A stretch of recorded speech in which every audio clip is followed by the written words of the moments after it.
मन्नाथः श्रीजगन्नाथः मद्गुरु श्रीजगद्गुरु मदात्मा सर्वभूतात्मा तस्मै श्रीगुरवे नमः।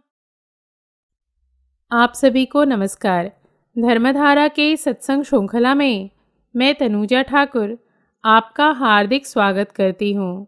हमारे श्री गुरु एवं वैदिक उपासना पीठ के प्रेरणा स्रोत परात्पर गुरु परम पूज्य डॉक्टर जयंत बालाजी आठवले एवं हमारे आराध्य देव भगवान शिव के चरणों में वंदन कर आज का सत्संग आरंभ करती हूँ। आज का विषय है पुष्टि मार्ग प्रवर्तक जगतगुरु श्रीमद् वल्लभाचार्य चरण महाप्रभु। भारत की भूमि परम भाग्यशाली रही है क्योंकि यहाँ भगवान के दिव्य विभूतियों का समय समय पर अवतरण होता रहा है। शुद्धाद्वैत ब्रह्मवाद के महान आचार्य एवं पुष्टि मार्ग के प्रवर्तक महाप्रभु श्री वल्लभाचार्य का प्राकट्य भारत के धार्मिक एवं सांस्कृतिक इतिहास की अत्यंत महत्वपूर्ण घटना है। श्री वल्लभाचार्य जी ने भारतीय दार्शनिक चिंतन को समन्वयात्मक दृष्टि प्रदान की एवं वैष्णव संप्रदाय की कृष्ण भक्ति परंपरा को अपूर्व विशिष्टता प्रदान की। उनके व्यक्तित्व, कृतित्व, सिद्धांत और साधना प्रणाली ने भारतीय जनमानस को अत्यधिक प्रभावित किया है। विक्रम संवत अनुसार वैशाख कृष्ण एकादशी के दिवस जगतगुरु श्रीमद् वल्लभाचार्य चरण महाप्रभु की जयंती है, जो ख्रिस्ताब्द 2016 में 3 मई को है। अतः आज के सत्संग में इन महान विभूति के विषय में कुछ विशेष तथ्यों को जानेंगे। संतों एवं गुरुओं के चरित्र मात्र सुनने से ही हमारे मनोदेह अर्थात मन एवं कारणदेह अर्थात बुद्धि की शुद्धि होती है एवं उनके सीख को आत्मसात करने से हम भवसागर को पार कर सकते हैं। इसीलिए समय समय पर हम आपको संतों के चरित्र एवं उनके सीख के संबंध में जानकारी देते रहते हैं और भविष्य में भी देते रहेंगे। श्री वल्लभाचार्य महाप्रभु का प्राकट्य छत्तीसगढ़ के रायपुर जनपद में स्थित चंपारण्य नामक स्थान पर हुआ एवं वर्तमान समय में वहाँ श्री महाप्रभु जी की बैठक भी है। उनका प्राकट्य विक्रम संवत अनुसार वैशाख मास की कृष्ण एकादशी को एवं शक संवत अनुसार चैत्र कृष्ण एकादशी दिवस रविवार को ख्रिस्ताब्द 1478 ईस्वी को हुआ। श्री महाप्रभु जी का प्राकट्य गर्भ के 7वें मास में हुआ। ऐसा बताया जाता है कि जिस दिवस श्री महाप्रभु जी का प्राकट्य हुआ उसके समकालीन ब्रज में श्री गोवर्धन नाथ जी के मुखारविंद का प्राकट्य हुआ। उनके पिता श्री लक्ष्मण भट्ट एवं माता इल्लम्मा गारू थे। इन कुटुंब का मूल स्थान आंध्र प्रदेश के खम्मन के निकट कांकड़वाड़ नामक गांव में था। ये तैलंग ब्राह्मण थे और कृष्ण यजुर्वेद की तैतरीय शाखा के अंतर्गत इनका भारद्वाज गोत्र था। श्री महाप्रभु जी का प्राकट्य 100 सोमयज्ञ के पूर्ण होने के फलस्वरूप हुआ था। श्री लक्ष्मण भट्ट से 5 पीढ़ी पूर्व के काल में श्री यज्ञ नारायण भट्ट ने 32 सोमयज्ञ किए। इनके पुत्र श्री गंगाधन भट्ट ने 28, उनके पुत्र श्री गणपति भट्ट ने 30, उनके पुत्र श्री बालम भट्ट ने 5 और उनके पुत्र श्री लक्ष्मण भट्ट ने 5 सोमयज्ञ किए। इस प्रकार 100 सोमयज्ञ पूर्ण हुए। श्री यज्ञ नारायण भट्ट को यह वरदान मिला था कि 100 सोमयज्ञ संपन्न होने पर उनके वंश में भगवान का अवतरण होगा। श्री वल्लभाचार्य के पिता के समय सोमयज्ञों की संख्या पूर्ण हुई, तब श्री वल्लभाचार्य महाप्रभु का प्राकट्य हुआ। इस तथ्य से यह सिद्ध होता है कि उच्च कोटि की दिव्यात्माओं का जन्म अनेक पीढ़ी की साधना एवं पुण्य कर्मों का परिणाम होता है।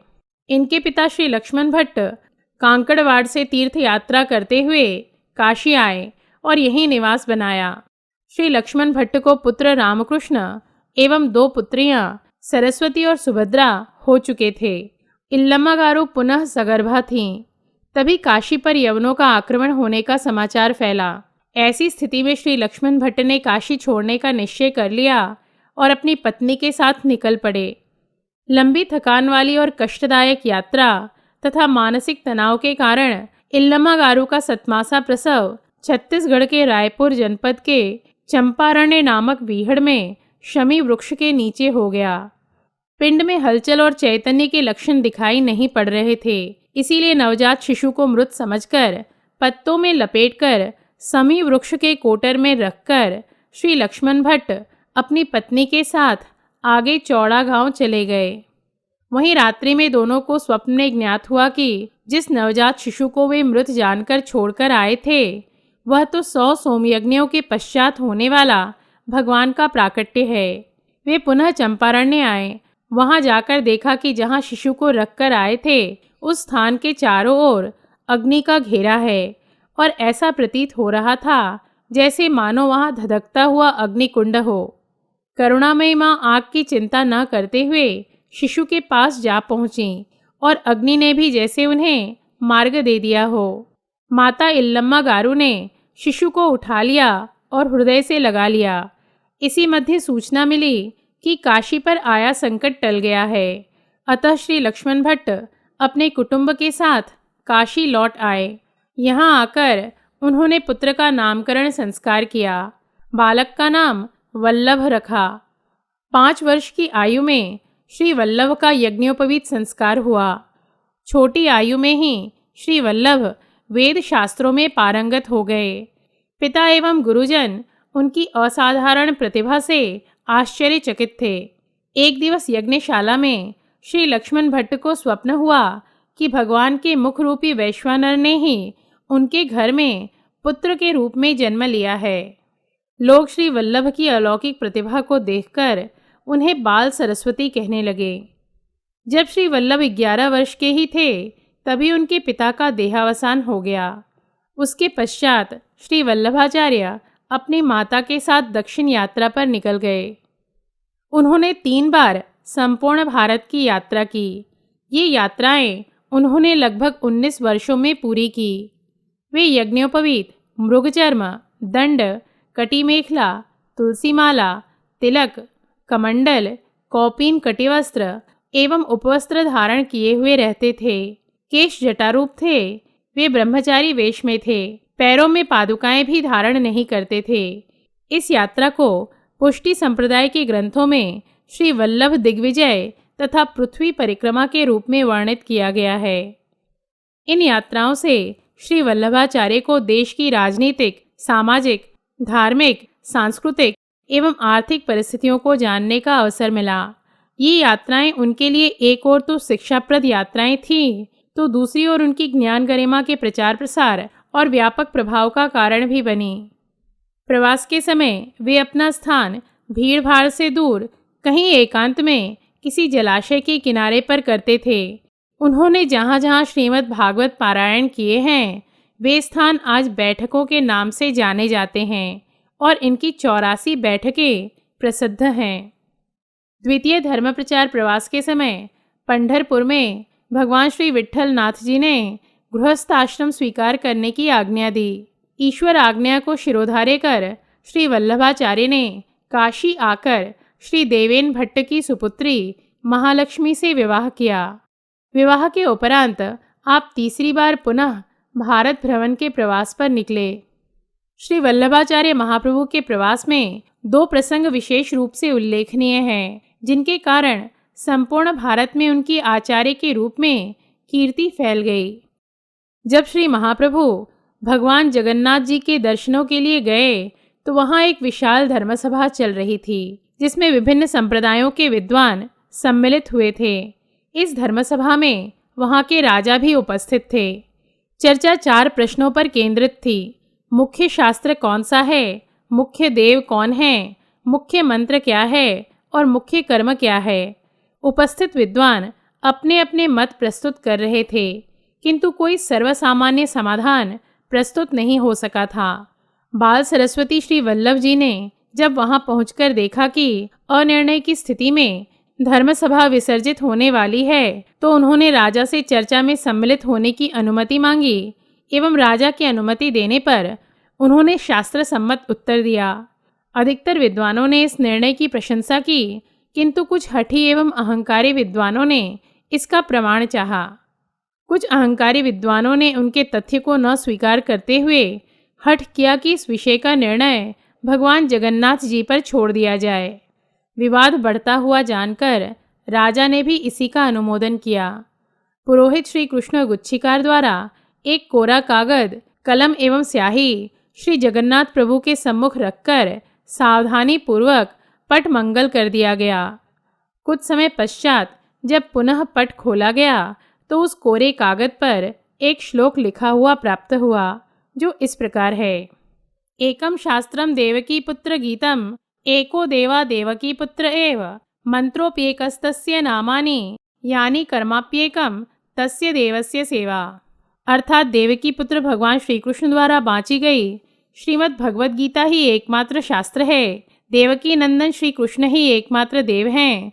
उन भगवान श्री कृष्ण के नाम ही मंत्र हैं और भगवान श्री कृष्ण की सेवा ही एकमात्र धर्म है। श्री जगन्नाथ प्रभु की इस लीला को सभी विद्वज्जन मंडल ने नतमस्तक होकर स्वीकार किया। श्री वल्लभाचार्य महाप्रभु ने इस श्लोक को अपने शास्त्रार्थ प्रकरण नामक ग्रंथ में भी उल्लेख किया है। उन्होंने भी लिखा है कि भगवान श्री हरि ने संदेह की निवृत्ति के लिए स्वयं ही ये उद्गार व्यक्त किए हैं। इस प्रसंग के पश्चात श्री वल्लभाचार्य को दार्शनिक एवं धार्मिक क्षेत्र में अत्यंत आदर के साथ देखा जाने लगा। दूसरा प्रसंग उसी समय के गरिमामय हिंदू साम्राज्य विजयनगर का है। श्री वल्लभाचार्य जी जब विजयनगर पहुँचे तो वहाँ कई दिनों से एक धर्मसभा चल रही थी। उसमें शास्त्रार्थ चल रहा था कि सभी शास्त्र, मुख्यतः प्रस्थानत्रयी वेद, व्यासकृत ब्रह्मसूत्र एवं श्रीमद् भगवद गीता के प्रतिपाद्य सिद्धांत क्या हैं, ब्रह्म और जगत का संबंध क्या है, मायावाद के सिद्धांत का शास्त्रीय आधार है या नहीं, इत्यादि। इस शास्त्रार्थ में दो पक्ष थे। एक ओर द्वैतवादी मध्वाचार्य के अनुयायी तथा अन्य वैष्णव संप्रदाय थे एवं दूसरी ओर अद्वैतवादी शंकराचार्य के अनुयायी थे। अध्यक्ष एवं निर्णायक के पद पर विद्यातीर्थ स्वामी आसीन थे। इस समय यद्यपि विजयनगर के राजा नरसिंह थे, किंतु वास्तविक शासन उनके छोटे भाई कृष्णदेव राय का चलता था। इसीलिए उनका उल्लेख राजा कृष्णदेव राय के रूप में हुआ है। उन्हीं के निर्देशों से यह बड़ा आयोजन किया गया था।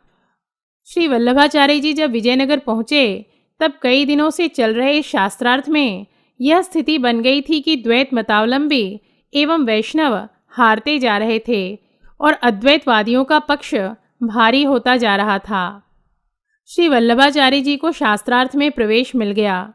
तब उन्होंने वेद, ब्रह्मसूत्र, श्रीमद् भगवद गीता और श्रीमद् भागवत के आधार पर सभी प्रतिपक्षी विद्वानों को अकाट्य उत्तर दिए एवं वैदिक ब्रह्मवाद के सिद्धांत को प्रस्तुत किया। आपने यह सिद्ध किया कि इसी अर्थ का निर्णय श्रीहरि ने सभी वेदवाक्यों, रामायण, महाभारत, पंचरात्र एवं अन्य शास्त्र वचनों और व्यास सूत्रों में एक वाक्यता स्थापित करते हुए इसके रहस्य का श्रीमद् भगवद गीता में निर्णय दिया है। श्री वल्लभाचार्य के अकाट्य तर्कों एवं सप्रमाण शास्त्रीय विवेचनों का प्रतिपक्षियों के पास कोई उत्तर नहीं था।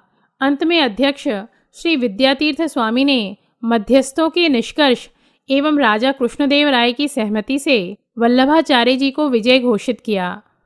निर्धारित तिथि के दिवस श्री वल्लभाचार्य जी को सोने के पीठ पर बैठाकर सोने के पात्रों से कनकाभिषेक किया गया। तदुपरांत राजा ने श्री वल्लभ से उन सोने के पात्रों को स्वीकार करने की प्रार्थना की, किंतु श्री वल्लभाचार्य जी ने इन पात्रों को स्वीकार नहीं किया। उनकी त्याग वृत्ति से सभी प्रभावित हुए। उनकी इच्छा अनुसार यह सारा सोना विद्वानों और ब्राह्मणों में बांट दिया गया।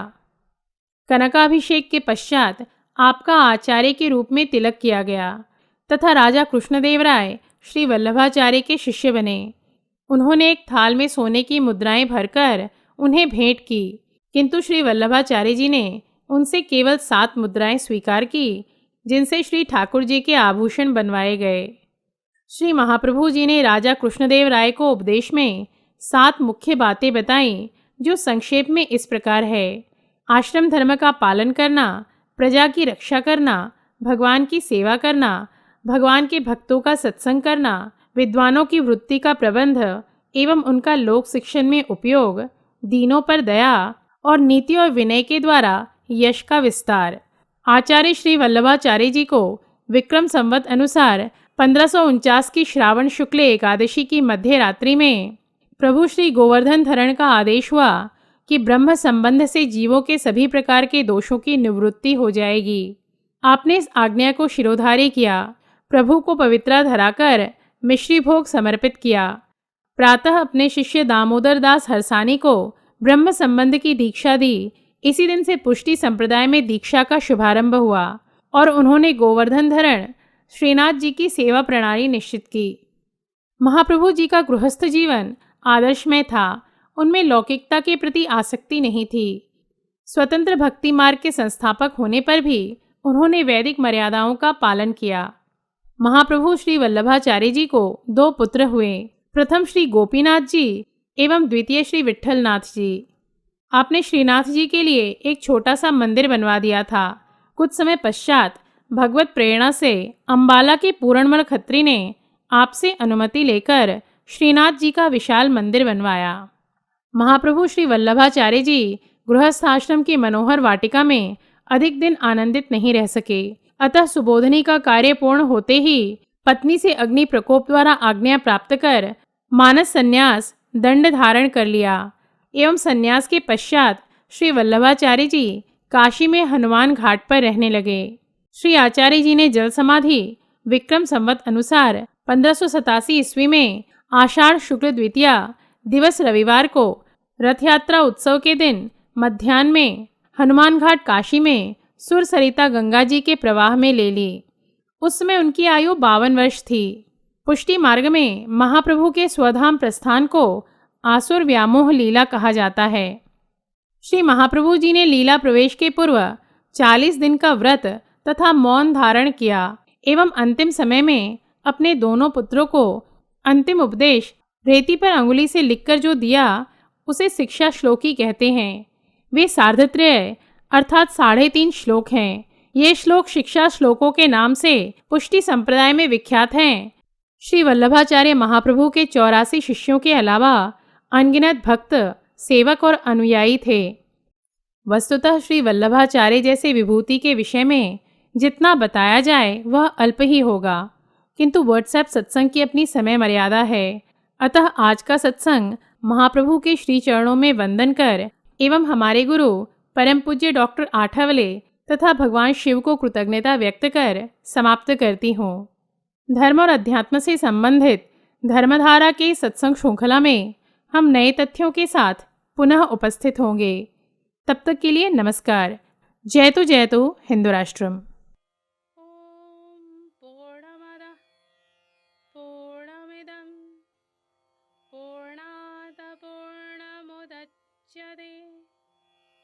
पूर्णस्य पूर्णमादाय पूर्णमेवावशिष्यते।